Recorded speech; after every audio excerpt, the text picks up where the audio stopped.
friends, welcome back to my channel. Sass here. I'm here to do another review of 90 Day Fiance the other way. Just casual Tuesday. Just a casual Tuesday with a casual review. Not much happened. Except I will get into Devon's mom. I'm just going to let y'all know that right off the jump. Front Street. So, let's talk about this episode. Alright, first, let's get Simon and Jiggle and Jenny out the way. Let's just get them out the way. Okay? Now, as we know, the brother was supposed to went and talk to the parents, to see if they would have a sit down or at least be open to Jenny and Submit's relationship. Alright. Now, they're at their house. They've been there for a while, so they can't be affording no painters. Because, see, the parents done paid part of that divorce. Okay? So now they need to pay the parents back. So they got to save some money. So, they going to paint themselves. I guess they ain't got no Home Depot where he live. So, he got some paint. He got some water, and he mixed it together with his hand. Did y'all see Jiggle That go out there and get a whole stick?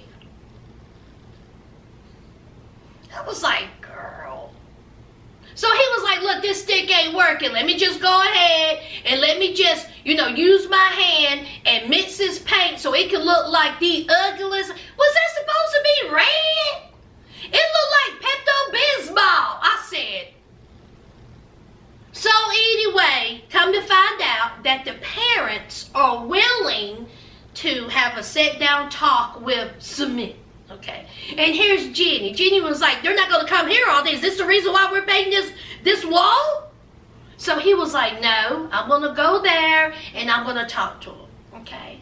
It's me and you. Okay. I want to be with you, and I just need to convince my parents that you are the one for me, and let's hope that they jump aboard, okay? Now, I know that they done said that you're 103 years old, but let's just hope that they come around. And Jeannie was like, look, you go ahead and you talk to them. I'm not going. I don't want to be nowhere near your parents. The last time I've been traumatized. Y'all remember that? Honey, Jeannie was sitting on the edge of the bed, honey. Cry, stop, flying, honey. When I tell you, honey, she was like this, child. They tore her up. Let me quit laughing at that grandmother. So anyway, Submit is going to try to talk to his parents and try to convince them to accept Jenny as the love of his life. Let's talk about Kenneth and Armando. This ain't gonna take long. Kenneth proposed to Armando last week, and Armando said yes. It was very sweet, okay? So now they are going to the restaurant, okay? And we have Kenneth's daughters, and we have Armando's friends that he's known for a long time. In fact, his friends are the ones that he done come out to, okay? He done talked to them about, being homosexual, coming out, because, he couldn't talk to his family, so he talked to them, so they're really good friends. Now, this is the problem I had with this scene. Y'all already know what's coming. What's coming, y'all? We are in an authentic Mexican restaurant. Where the food at?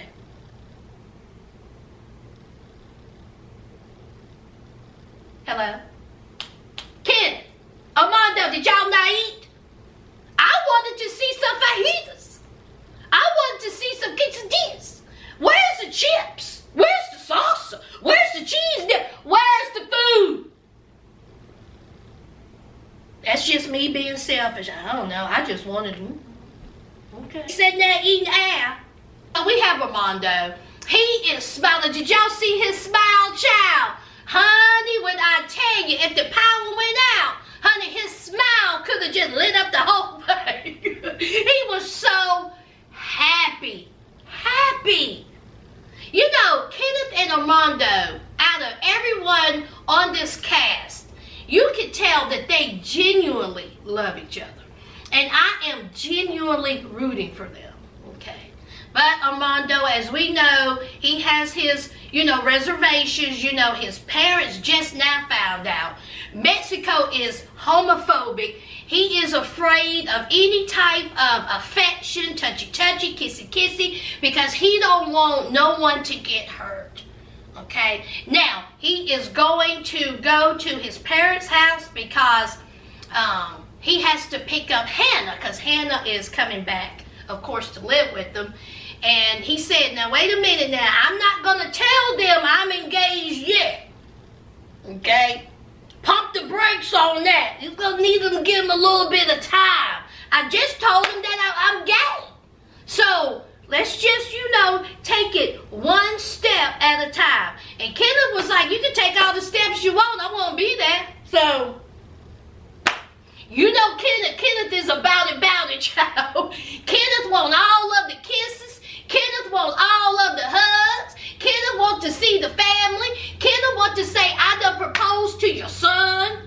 I mean, Kenneth is just in it to win it, okay? So, we'll see, I think that, it's going to be, I think their obstacle is going to be Armando being more free, being more open in public, because he still has that, fear. He don't want anyone to get hurt. And so, and as we see next week, child, somebody called them the F word. Child. A shame. Just a shame. But anyway, let's move on. All right, let's talk about R and B. Now, as we know, R&B child, all right, she is pregnant. And she met his family. Remember when that sister was trying to feed that mama? You know what I'm saying? No. So B is on his way to meet his sisters and brother. And they are having some coffee.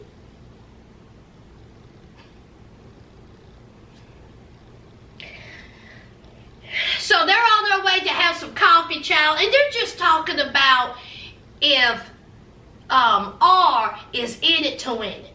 Okay, because I remember B, he had a white wife, had a child, and she packed up and took herself and that baby and went back to America and ain't heard nothing since. Now, I think there was some cheating going on. So they are concerned that it's going to be the same thing. Okay? How do we know that R is not going to pack the baby, take her feet to the street and leave? Well, you don't know that. Tell your brother to keep his penis in his pants. That's what you do. You don't know if R is going to do that, even though they said that, that R promised them that, that it wouldn't happen. I think her words was she don't have any intentions of doing that.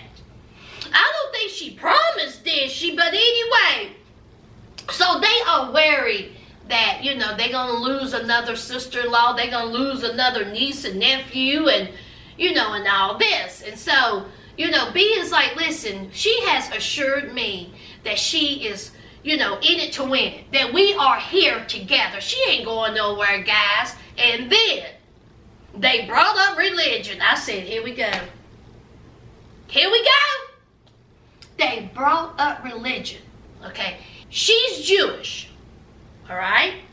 And he is, what is he, Orthodox Christian? Is that what he is?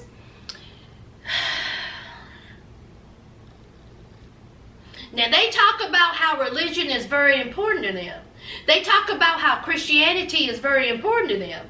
They talking about, she here, she's with you, so y'all need to discuss on, is she going to convert or not? They didn't have this conversation when they met. They didn't have this conversation, them many nights that they laying up with each other. Nobody had this conversation about religion. That should have been number one. I don't understand these couples. They're so quick to jump into bed with each other. They're so quick to have babies with each other. They're so quick to pack up their things and move to another country. But you're not so quick to talk about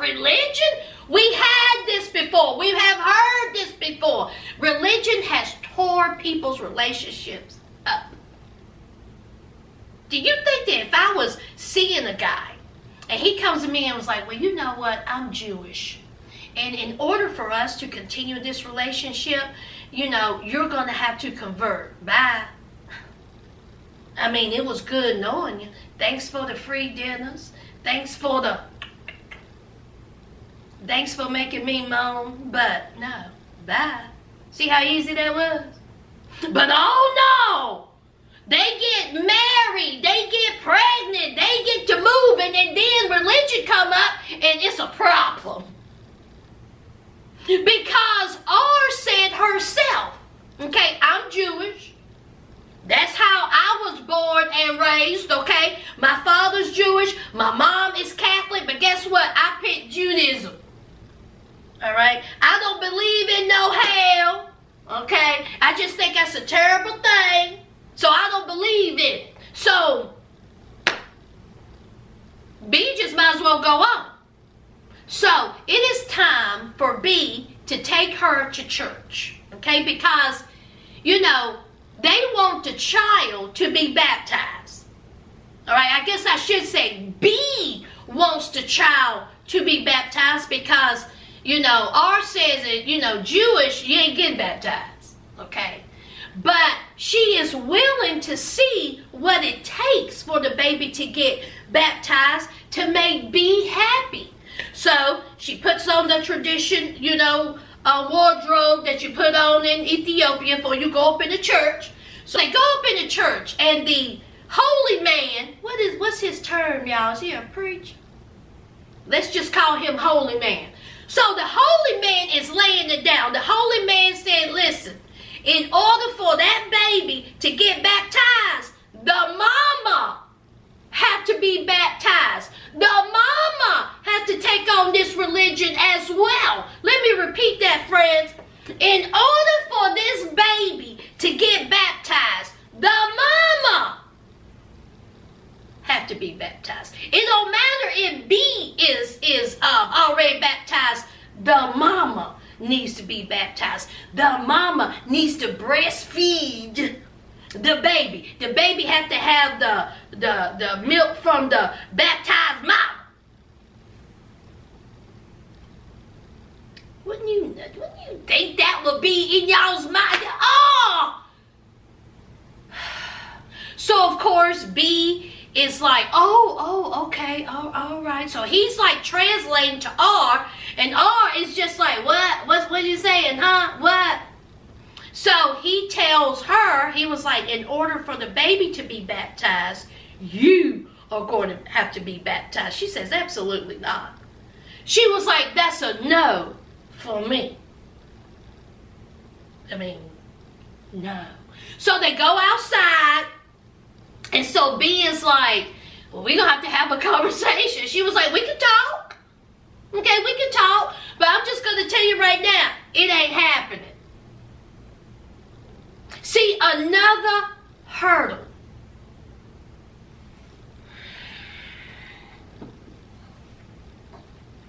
Y'all think all is going to convert.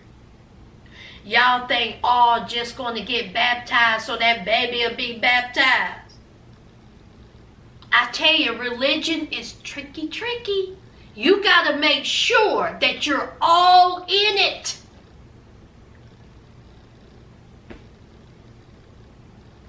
Let's move on. All right, let's talk about Britney and Yazan. So it is time to meet up with his parents. Now we know the last time, child, it didn't work out too well.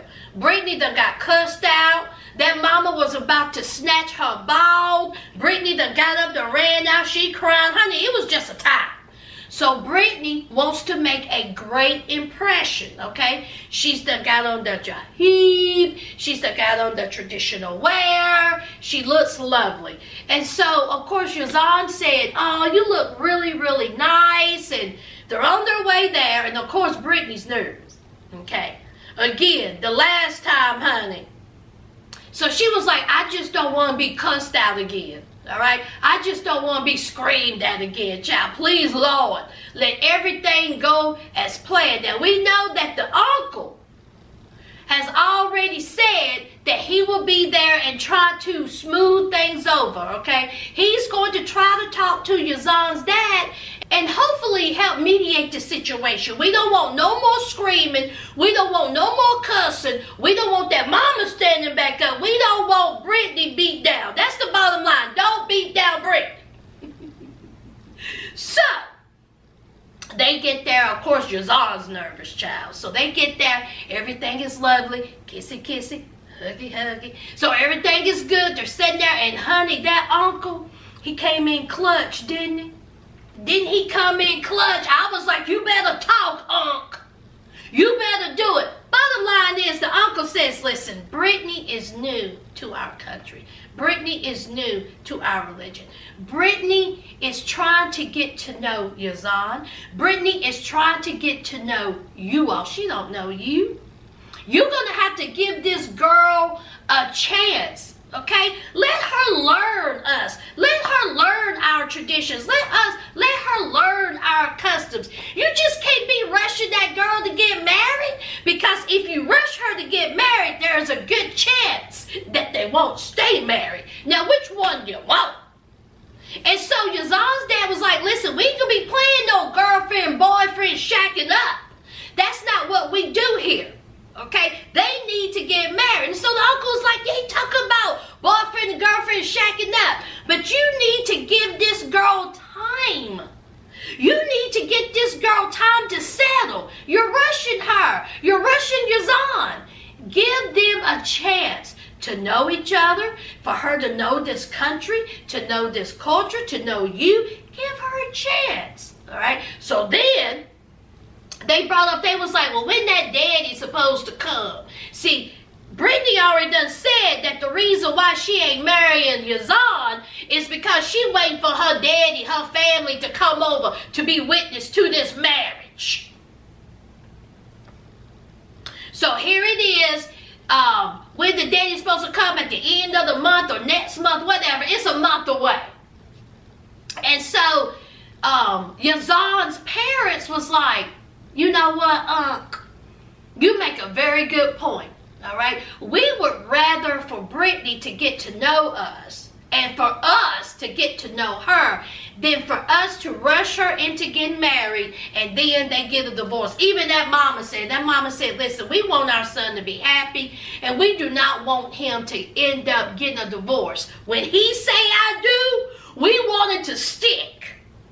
Okay, so we'll back off a little bit and we will give Britney more time, you know, for the marriage. Her and, you know, Yazan. And of course, honey, Britney, child, honey, only thing you could see was embraces, child. She was happy. She was like, thank you, Jesus. I got a little bit more time on my life.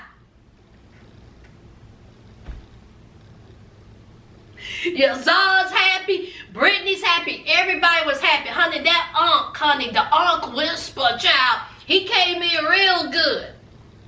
Britney, you still have a problem. Britney says that she knows that she's holding this secret, but it just isn't the right time to tell Yazan or his family that she's not divorced. Girl, when is the right time? You gonna wait till, that's it. She gonna wait till her daddy comes so she can have some reinforcements. Is that it? Child, is the daddy coming? Child, Britney. Anyway, Britney done extended this so-called marriage, child, until she can get herself together to tell Yazan and his parents that she's still married. Let's move on. Last and least, let's talk about June and Devon. Now, as we know, last week, Drusilla, the runner child, done took off running to the street. We have June Usain Bolt taken out with the dramatics. The Devon and that mama screaming and yelling. So we see the mama grabbing Drusilla. We also hear them yelling, and we also hear June talking about stop yelling at me. Well, oh my God, why did he say that? So here we have Drusilla, the mama, and Devon.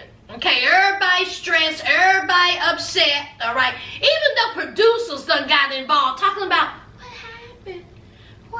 What? Shut up! You're part of the problem. So, we have June. Of course, he feels bad, cries, not flying. I'm a loser. I've done messed up again. I can't get nothing right. Then we have June's mama. She's like, what's going on? You know, it ain't your fault. Blah, blah, blah. Here comes Devon. I'm going to stop it right here. Stop it right now. I will say this and I will say this now. That wasn't June's fault. As I said last week, Drusilla is a runner. And as we discussed in the comments in link last week, the girl needs a leash, a harness. Now some people don't like it, but for children like Drusilla, she needed. Now I have seen a mother who done had the stroller, done got that leash and got 2 kids attached to it and went on their way. Now some don't need it, but when you have somebody like Drusilla who is used to running, you think this is the first time that she ever took off running into a street? Absolutely not. We've seen it before. And you think back home when they get out the car to go to Walmart, Kroger, Food Line, the mall, whatever, that girl takes off and they know it. But now Split in Grandma and Devon act like this is the first time she ever did it and it's June's fault. Get out of here. Kick high bricks with your bare feet. You out your mind. June was not at fault at this, okay? He tried to handle her. He put her down. And she took off running. Split ends Grandma. What were you doing during all this? Leaving all that responsibility to someone that should have been your daughter's responsibility. If your daughter couldn't handle that baby, that she should have put that baby to you, Split ends Grandma, so she could handle Drusilla. You lost your mind. So, of course, June feels bad, and then here comes Split ends Grandma talking about, I will never forgive him. I don't ever want to talk to him again. I don't ever want to see his face again. Shut up. So here she comes with her coochie cutters on and all them split ends. June is outside. He's feeling bad. Here she comes, okay, aggressively, like she gonna do something. And she come talking about, you are at fault. What if something happened to my granddaughter? I love her so much. What if she would have ran and got hit by a car? Ew. So, of course, June had to pull out that daggone translator app. He cried, and then here she comes. Your tears mean nothing to me. No, mean nothing. Then Split ends. Split ends had the nerve to say, if you kill my granddaughter, I'm going to kill you. She threatened him. She really act like that June picked up Drusilla and threw Drusilla into the street. She acted like that June was the one that led Drusilla to the street. That girl ran. And we seen Usain Bolt June try to catch her. But no. You out here making threats. Well, let me tell you something, Splitting. Let me tell you something. You got a nerve. And I hope that you look back on this, and I hope you seen how ridiculous you look and how ridiculous you sounded. Because that's what you look like, and that's how you sounded. Ridiculous. June, you ain't got no auntie with a strong back because you're going to need one to take her out. You ain't got no cousin with a broad back because you're going to need one to take her out. You ain't got no friend of a cousin that's questionable. Now, I'm not one for violence. I'm not.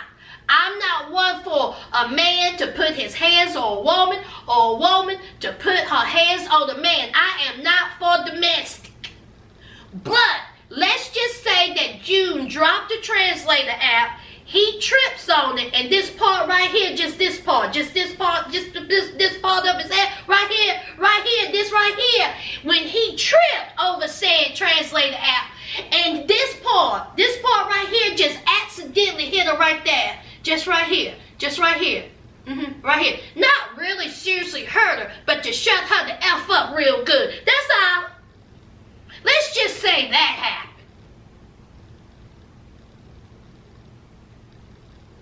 That whole scene pissed me off. How dare she? How dare she?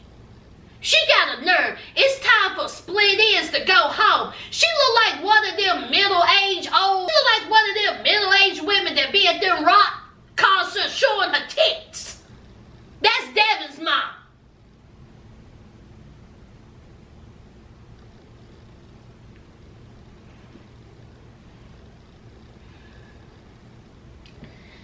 What did y'all think about Devon's mama? And did y'all see the way she was looking at him when she walked off? She really thought she did something. Yeah, you did something, split ends. You embarrassed yourself. That's what you did. This was in no way June's fault. And I hope that after she seen this, how she looked, I hope she apologizes. And Devon sitting back, letting her mama carry on like that. Devon foolish too. And I'm just going to say this right here, right now. Now, next week, we're going to see June's mama give Devon the business in that kitchen. I'm just going to say this right here, right now. Whatever June's mama say to Dixie Devon, so be it. So be it. Other than calling this girl a see you next Tuesday or the B word, she needs it. People come talk about that June's mama is like Debbie. Absolutely not. Because I tell you this much, Debbie and Split Ends would have had it out. Debbie would have cussed her out, period. Debbie would have cussed her out on point. Sure enough would have. There is no comparison between June's mom and Debbie. I done told y'all, Debbie's special. Debbie's in the league of her own, honey. June's mama is too nice to that woman.